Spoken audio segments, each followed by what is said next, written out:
Hello everyone and welcome to another fine edition of TYT Sports. Usually when we have Michael Schur on, what is it called again? It's What the Puck. It's What the Puck, that's exactly right. So this may be a Olympics/hockey focused show. What the international puck? What the Olympics?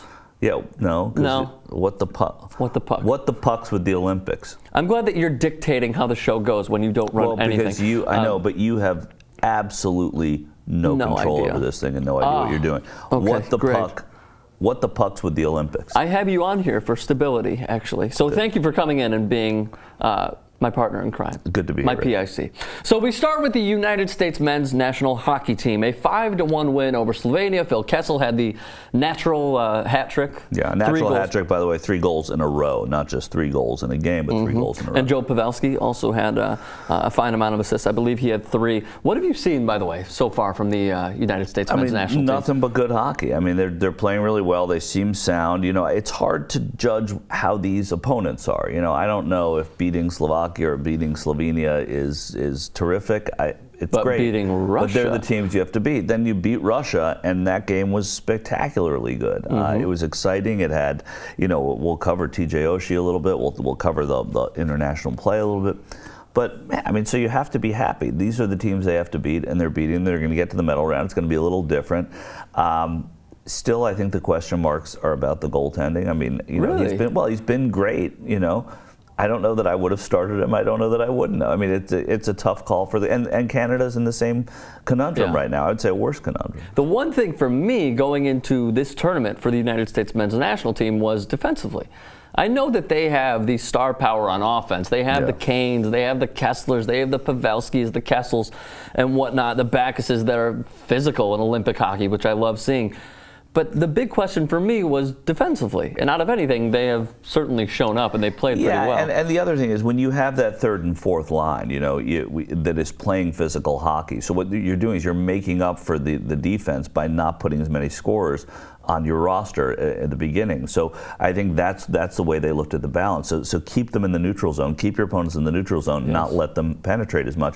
Thus far, it's worked. Can we pull up the picture, actually, the graphic, maybe you could say, of the tournament bracket? Because as of right now, Canada is the 3 seed because they went to overtime. They needed overtime to beat Finland 2-1. Drew Doughty, LA Kings man, scored 2 goals. So you see the United States at the bottom. They will either play the Czech Republic, if we could zoom out a little bit. They'll either play the Czech Republic or Slovakia at the bottom. Thank you. Canada will either play Switzerland or Latvia. Obviously, they'd rather play Latvia. Switzerland looks pretty damn good.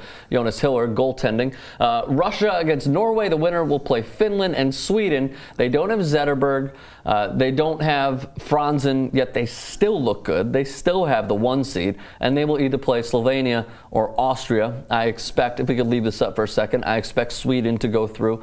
Obviously, if Russia beats Norway, that'd be a hell of a tough matchup for Finland, and Canada obviously rooting for Switzerland, Michael. Yeah, but let's talk about what the hell of a matchup it is for Russia as well. Should Russia beat Norway, go on, which presumably they'll do, to play Finland. There's a lot of pressure on this Russian team right now. They have, you know, they went to overtime again. They haven't looked unbelievable yet, and they had to, you know, they had to win in a shootout, which they weren't able to do against the United States. So it could be a really tight game. Finland's probably pumped. They have nothing to lose. That to me is one of the games really to watch. Finland has been the most surprising. Not to cut you up, Finland has been the most surprising to me.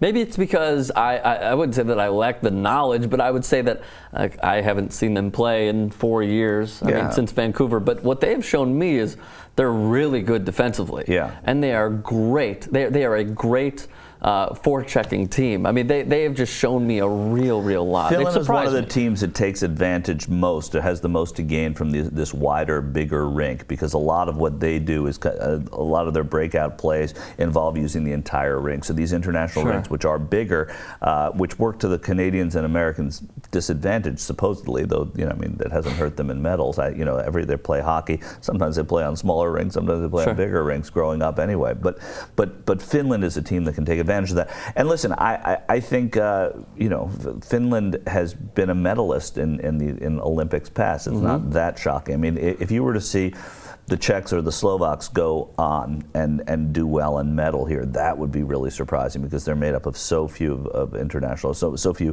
NHL players. How is Sweden? I mean, like, they've impressed me because they've overcome such huge injuries to star players. Haven't they impressed you a little bit? If not at all? I mean, I always expect them to be good, though. They have the best shooters in hockey. They have they really are able to work the ice, and they also have a great familiarity with the way the other teams play. In other words, the Swedes have been playing in international hockey for such a long time, so they know how to defend against the U.S., who they haven't played yet, the Russians, the other teams, whereas some of the other countries don't have that advantage. Sure.